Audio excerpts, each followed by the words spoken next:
Bonjour, alors j'ai le plaisir de vous présenter une nouvelle vidéo, encore une fois sur le thème des vaccinations, mensonges et corruption. C'est vrai que le domaine des vaccinations, c'est une véritable guerre de l'information et l'adage celui qui détient l'information détient le pouvoir s'y prête bien. Et j'aime bien aussi ce proverbe africain qui dit quand l'argent parle, la vérité se tait. Ça correspond très bien au domaine des vaccinations. Où d'un côté, les pro-vaccins disposent de moyens énormes, hein, les laboratoires ont les moyens, et de l'autre côté, ce sont des bénévoles, hein, des associations qui vivent de la cotisation de leurs adhérents, des petits auteurs qui ont du mal à diffuser. Donc c'est un combat qui est très très inégal. Parce que, par exemple, nos ministres de la Santé, elles, quand elles peuvent raconter n'importe quel mensonge, c'est toujours répercuté sur les médias, sur les grands médias. Et d'ailleurs, les journalistes ne vérifient jamais rien. Ensuite, il y a une armada de professeurs ou docteurs en médecine qui ont pratiquement tous des liens d'intérêt avec l'industrie pharmaceutique. Hein, enfin, ce qui les intéresse avant tout, c'est la promotion sociale, l'argent, le pouvoir, le prestige, mais pas la santé de nos enfants.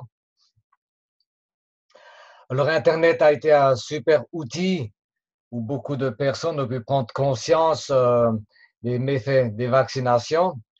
Maintenant, ils viennent à la charge aussi en payant des youtubeurs connus qui ont du succès chez les jeunes.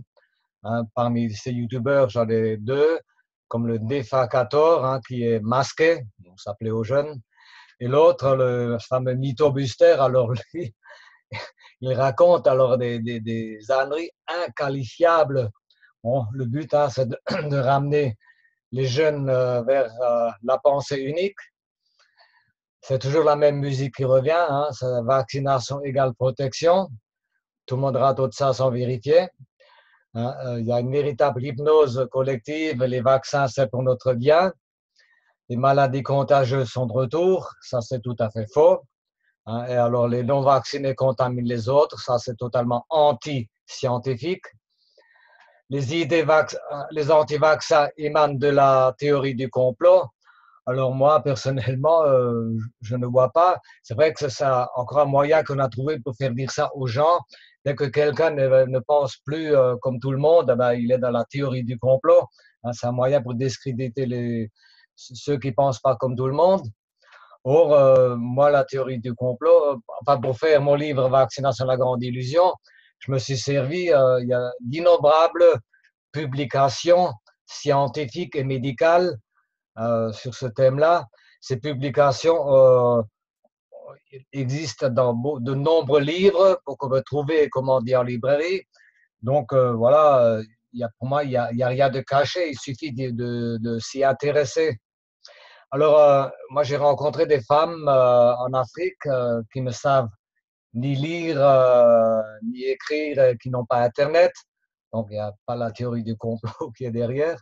Donc, j'ai eu l'occasion de les rencontrer parce que j'ai fait partie d'associations humanitaires qui travaillaient sur le terrain. Et donc, me confiaient qu'elles ont très peur des vaccinations, qu'elles voudraient plus faire vacciner leurs enfants. Donc, elles se basent uniquement sur l'observation. Elles ont vu que leur enfant était souvent très diminué après les vaccinations. Alors, il y a même des contrées en Afrique où les gens se sauvent dans la nature quand les équipes vaccinalistes arrivent. Donc, ces gens-là observent. Et donc, il y a souvent des enfants qui décèdent suite au vaccin. Bien sûr, ces cas de décès ne sont jamais repris. Enfin, nulle part ailleurs, dans le monde entier. Hein. C'est une image que j'ai reprise de Info Vaccin France. Hein, donc, je suis décédé après vaccin hexavalent. Les rapports ont occulté ma mort. Donc, ça, c'est très courant. Hein, beaucoup d'enfants sont lourdement handicapés ou décèdent après un vaccin dans le silence médiatique le plus total. Donc, dans ce domaine des vaccinations, c'est vraiment on essaye de nous enfermer dans le règne de la pensée unique. Hein, les vaccins sont utiles, hein, c'est l'opinion de la majorité. Or, moi, je pense que l'opinion publique, hein, c'est l'opinion de l'ensemble de gens qui ne pensent pas par eux-mêmes.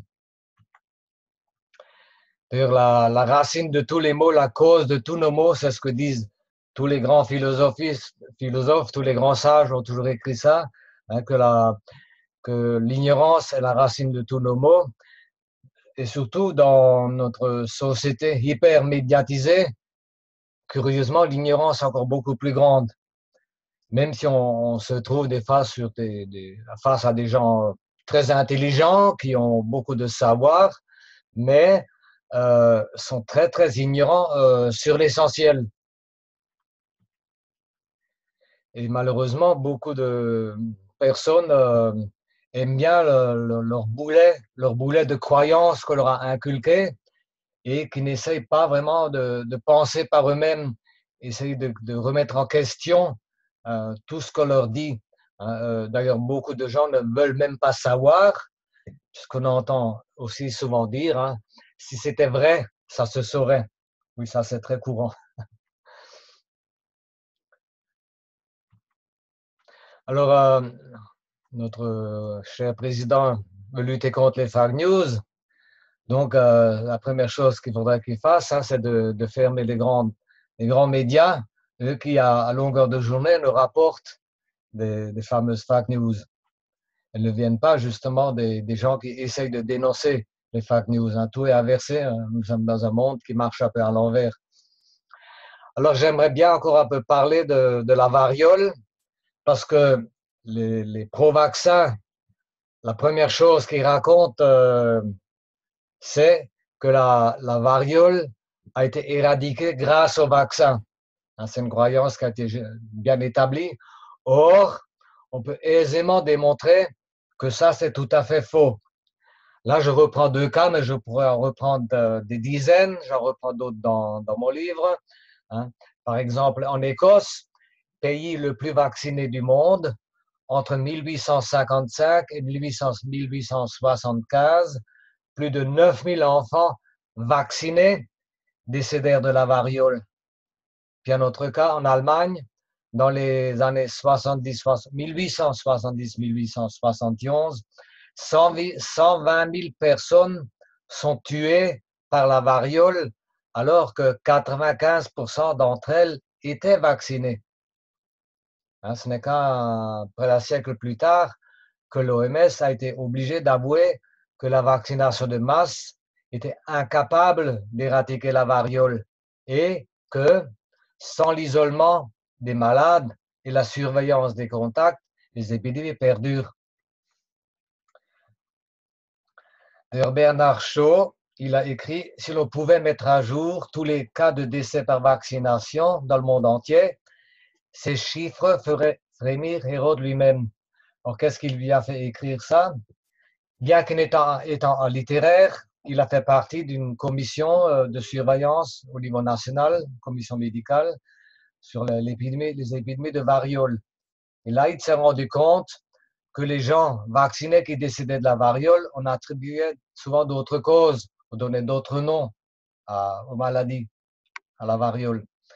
Donc, d'ailleurs, on a fait pareil avec la polio. Hein. On a aussi truqué les statistiques.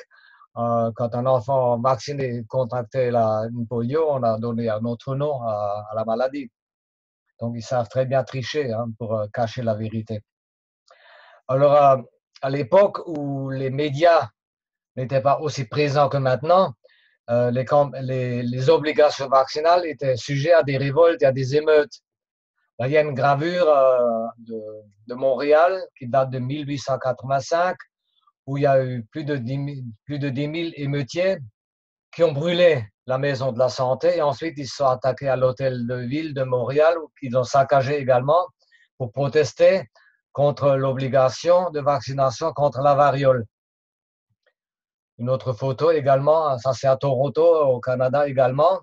Il y a eu énormément de manifestations dans toutes les villes. Il y a eu des anti-vaccinalistes qui ont fait des itinéraires dans toutes les grandes villes du Canada pour protester contre l'obligation.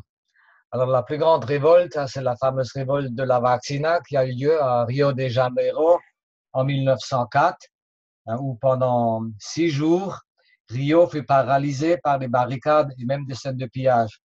Donc, c'est l'armée qui a dû intervenir, donc il y a eu des affrontements avec l'armée, il y a quand même eu 30 morts et une centaine de blessés, uniquement dans une lutte pour la liberté vaccinale, pour empêcher l'obligation vaccinale de passer. Donc, il y a eu beaucoup de dessins à l'époque aussi pour démonter le vaccin contre la variole. Donc, ça, c'est le mien. Donc, c'est pour vous dire que ce n'est pas par les vaccins, par nos anticorps, qu'on a éradiqué tous les virus de la variole de la planète. Ça n'a pas de sens. Quand on réfléchit bien, ça n'a absolument rien de scientifique. Alors, pour en revenir donc à ces fameuses 11 vaccins obligatoires, hein, un énorme business.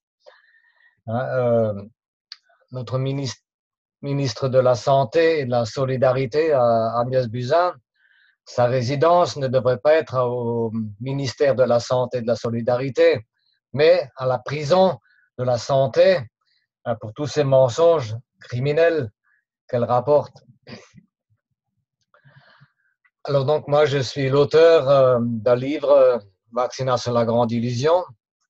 Donc c'est un album illustré qui est très facile d'accès, hein, qui s'adresse particulièrement aux jeunes.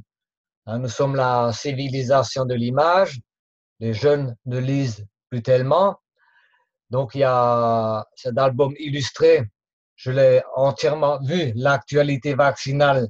Je l'ai entièrement refait. Ça fait des mois que j'ai retravaillé dessus pour rajouter des nouvelles pages, des nouveaux dessins, le réactualiser. Et bon, actuellement, il y a dans les 110 citations scientifiques et médicales percutantes et pertinentes pour étayer mes dessins. Donc, c'est un livre à la fois ludique et très sérieux. Donc, c'est un livre qui devrait être remis entre toutes les mains. C'est un livre où on peut très facilement prendre conscience de ce que se représentent les vaccinations.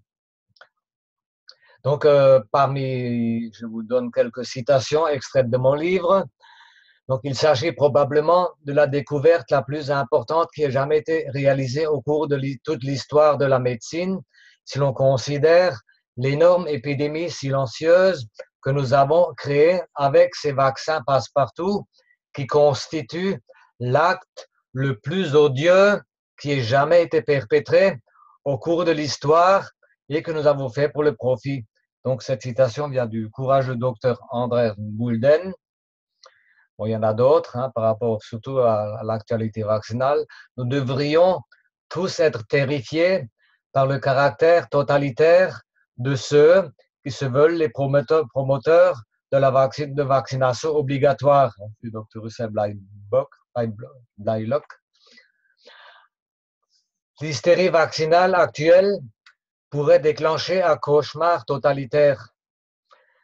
Voilà, donc il y a également beaucoup de citations beaucoup plus scientifiques dans mon livre. Alors, je vous livre quelques pages. Hein, je présente bien sûr l'incontournable professeur Antoine Béchamp, qui est malheureusement encore très méconnu, bien connu dans le monde scientifique quand même. J'ai plusieurs pages pour expliquer la disparition des épidémies et des maladies infectieuses avant l'arrivée des vaccins. Bien sûr, je parle de Pasteur. Hein. D'ailleurs, j'ai aussi une vidéo sur YouTube où je démonte le cas Pasteur. Bien sûr, il y a aussi de nombreux graphiques qui montrent que les vaccins n'avaient aucune incidence sur la régression des épidémies, enfin des maladies infectieuses. J'ai rajouté aussi d'autres pages comme le vaccin anti-HPV, encore un vaccin dangereux et inutile. Malheureusement, beaucoup de jeunes filles se sont fait prendre et beaucoup de jeunes filles sont actuellement lourdement handicapées ou même qui sont décédées suite à ce vaccin. Je parle aussi du syndrome du bébé secoué, de la mort subite du nourrisson. Alors, il y a une citation du docteur Boutram qui m'a fait l'honneur et que je remercie d'avoir préfacé mon livre. Bien sûr, je parle aussi de la composition des vaccins, parce que c'est une véritable horreur tout ce qu'on trouve dans les vaccins et beaucoup de médecins ne sont même pas au courant. Bien sûr, je présente le danger de l'aluminium, bien sûr toute la désinformation qu'il y a dans le domaine des vaccinations. Donc voilà un livre qui devrait être remis entre toutes les mains. Comme j'ai pas de moyens de diffusion, eh ben, je vous sollicite ceux qui sont intéressés à diffuser ce livre, qui est quand même, je pense, très important, puisque ceux qui mènent à cette dictature vaccinale, eux, ils se basent, enfin, ils se le font grâce à l'ignorance du public. Le jour où le public sera un peu, il y a déjà une mouvance qui est là. Il y a de plus en plus de personnes qui se sont rendues compte de la supercherie des vaccins. Mais pour l'instant, nous sommes encore minoritaires. Donc, moi, je pense qu'il n'y a que l'information qui peut faire avancer la chose. C'est pas au niveau politique, parce que les hommes politiques sont à haut niveau tous corrompus également. Et de toute façon, tant que la majorité du public reste ignorante sur la question, ben, ils vont rester du côté des plus forts. Voilà, donc alors pour ceux qui sont intéressés à diffuser mes livres sur les différents salons bio où je serai présent, j'accorde des remises exceptionnelles. Par exemple, 40% à partir de 5 livres, 50% à partir de 10 livres, mais même 60% si vous prenez à partir de 30 livres. Vous pouvez aussi avoir des réductions pour les envois postaux, un petit peu moindres, avec une petite participation aux frais de port. Donc, vous trouverez toutes ces informations sur mon site internet, ainsi que ma présence sur mes différents salons. Donc là, je vous indique mes prochains salons. Le premier aura lieu du 6 au 8 avril, c'est le salon Bianco de Besançon. Ensuite, du 13 au 15 avril, c'est le salon Bianco de Metz. Du 10 mai au 13 mai, je serai à la foire EcoBio d'Alsace à Colmar. Ensuite, du 18 mai au 21 mai, je serai au salon Bianco de Strasbourg. Voilà, alors je vous remercie d'avoir regardé cette vidéo jusqu'à la fin. Je vous remercie d'avance pour ceux qui veulent bien la diffuser. Moi, il faudrait vraiment la diffuser au maximum. Et vraiment, c'est important. C'est un sujet qui est très important parce que la dictature vaccinale ne va pas s'arrêter là. Ça va certainement encore s'amplifier si nous restons passifs. Donc, alors, encore une fois, merci et à bientôt pour une autre vidéo.